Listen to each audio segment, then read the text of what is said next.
Alaikum everyone, Megan White here from a abnormally cloudy Southern California, and I had actually a reflection to share with all of you guys before I headed into the office to do some work, and that is the following. As women, we are often told, and I want you to think carefully with me here for just a minute, we're often told that whatever we do is fine. Follow your dreams, follow your passion, your career, whatever, so long as you don't compromise the home. So your primary role after you're married is to be a wife, and then after you have children is to be a mother. And the thing about that is that on the one hand, that is true. I'm a wife, I'm a mom of 4 kids, I also homeschool, so I sacrifice a lot for my family, and I wouldn't have it any other way. Alhamdulillah, I'm very happy to do those things. But what happens when you take something that's true and you twist it in a way that's going to manipulate other people's lives so that they're no longer able to come into being for who they really, really are? And oh, subhanAllah, it's actually sprinkling. Alhamdulillah. It hardly ever rains here either. So if you see water, that would be rare too. Alhamdulillah. But when you think about things like, and we women, by the way, we're our own worst enemies in these things. Women come out to attack other women like myself, right? When we talk about follow your dreams, your passions, decide what you want to do, whether it's create that Etsy store, whether it's write that next book, whether it's launch that business to help people, whether that's get involved in activism, whether that's create dawah material, whether that's start a blog where you share meaningful reflections, whether that's you create a cooking channel, whether it's actually going and getting a job 9 to 5 because either you need to, you want to, it's something meaningful to you. No matter which way we talk about it, we always tear each other down and make it feel like any woman who has any aspirations for anything beyond wife and mother is somehow really bad.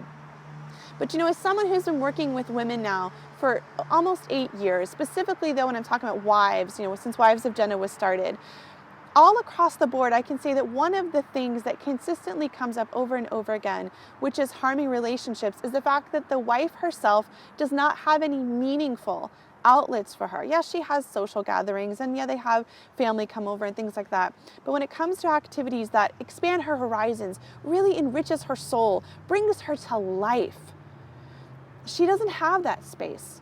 Either because she hasn't allowed herself to have that space, or because someone else has told her that she would be selfish if she chose that space, or she would be neglecting her children, neglecting her flock, neglecting her spouse for choosing that space. And I want us to just explore that for a moment, because when I read, the early pages of, the Sahaba, the Sahabi at the time, the early days of Islam, right?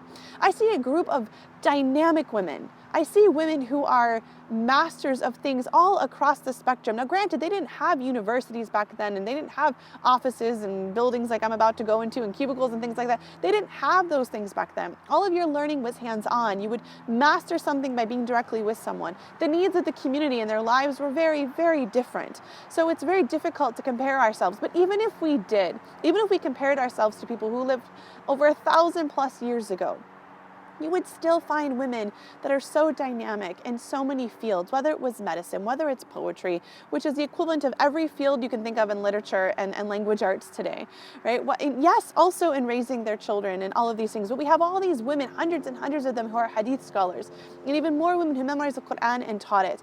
Even just on the Islamic I don't want to say academia, but the Islamic studies themselves, from the Quran itself to the tafsir itself to the hadith itself, we had dynamic, amazing women.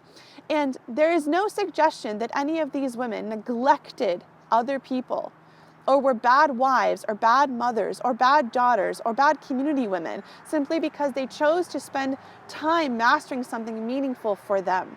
And so I want us to explore this a little bit, because I know for many people, their question in their mind is, Megan, there's a lot of things I want to do, but my husband isn't going to understand, or he's not going to support me, or he thinks that my role is here in the home only. And when we say those things, we are really harming spiritually and emotionally, psychologically, our sisters in Islam. We're harming women worldwide with these beliefs. Because here's what happens when a woman doesn't pursue things that are naturally meaningful for her. We're not talking about, all these people come and say, oh, you guys want to be like men. No. We're talking about natural inspirations, natural passions, things that light you up and make you feel just filled with life and filled with ibadah, and things that you feel like this is part of your personal journey in pleasing Allah subhanahu wa ta'ala. We're talking about those things that just, a person touches them and they just glow. And a lot of us have something like that, and some of us don't. And we need to figure out what it is. But when a man says, yeah, you can do what you want as long as it doesn't affect our home life. Oh, it's such a weighty statement, isn't it? But what does that mean? What it often translates to is a couple of things. One, yeah, you can spend your free time doing things as long as all my needs are met and all the kids' needs are met. But you guys, what's the reality of that? I mean, I don't know about you, but I always want something else the next minute I'm around someone, right? As human beings, we're always in need. We're always in want. We're always wanting things to be the same. We like stability. We like certainty. There isn't going to be a time where it's perfect to suddenly do something new. And so what I hear in those conversations is fear. And a lot of that is fear coming from men who they themselves feel like they're living a boxed life. Their world is in a box. And so it's not spoken, but it's sort of like, if I've got to follow these rules and expectations about me as a man, then you're going to follow rules and expectations of what it means to be a woman or a wife or a mother. I can't break out of my mold. You don't get to break out of yours. And that's not a conscious thought. But, everyone's been raised with a set of rules, a way to think, a way to be. And for many men, what makes them successful has everything to do with what other people think of them. Has everything to do with what they get to check off, in society's checklist of a successful man.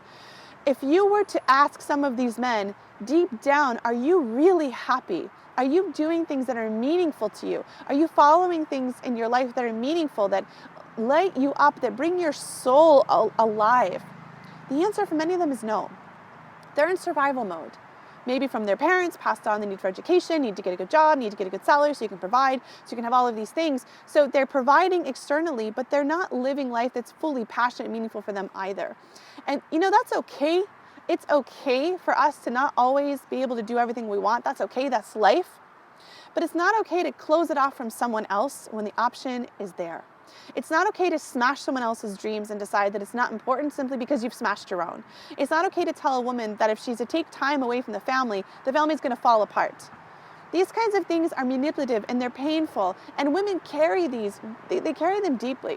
And when you don't have anything else to show for your time except what you do in the home, those same women then come out to attack other women, saying, oh, you guys have neglected this and you've neglected that, and we're the one raising the next generation.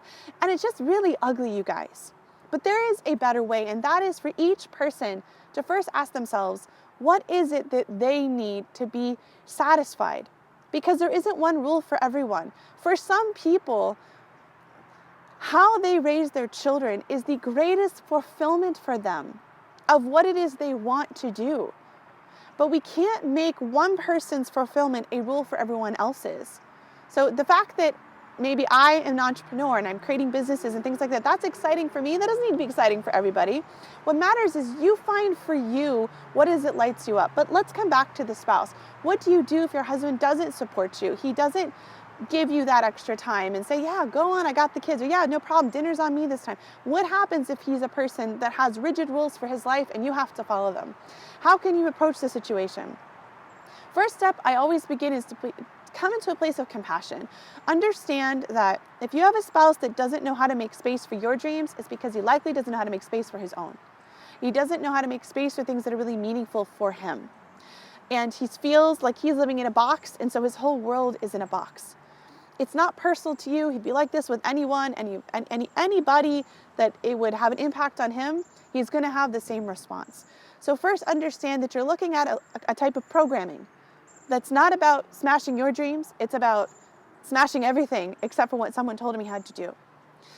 And some people say, but no, men, they have to go out into the world and work and they have to do things. But that has nothing to do with finding what you're passionate about and what's meaningful to you. They can be together. Sometimes they are. Some people are blessed to weave together what their life's greatest work with actually earning income and providing for their family. That's awesome. That's not a lot of people. Men spend a lot of time on things they're excited about. How many people have spouses that watch sports? That has nothing to do with provision. You have spouses that are really excited about doing dawah. That has nothing to do with provision. You have spouses that want to volunteer at the masjid, be involved with the speakers, be there to set things up. That has nothing to do with providing for your family. You have a spouse who's into sports, they go and play themselves. They're on a soccer team, or they're on a football team, or they go play basketball. They're on a swim team. That has nothing to do with provision. You have them going on these mountain treks or these men's campouts for weekends. That has nothing to do with provision. None of these things have to do with providing for the family. They're everything to do with them finding what lights them up. And so we have to be fair to ourselves. We have to be fair to each other, that we are creating a space for women to find what lights them up, what brings them joy, what brings them happiness, what brings them relief from the struggles of the dunya, what brings them meaning, what gives them confidence. And all of those things come when you're living your life authentically doing what is most meaningful to you. So if that's taking time to paint a beautiful painting, then by all means, please do it, because we need beautiful art in this world. We need a way to express life, whether it's the pain of life in a form of beauty, or love and the blessings of life in a form of beauty. Whatever it is, you deserve to have that space. And so it's time that we examine how we use and when we use things that talk about the responsibility of a woman. You can't take the soul out of a woman. You can't take the meaning out of her. We are in this planet, we are the people that bring children into the world. Children all pass through us, every single human being on the planet.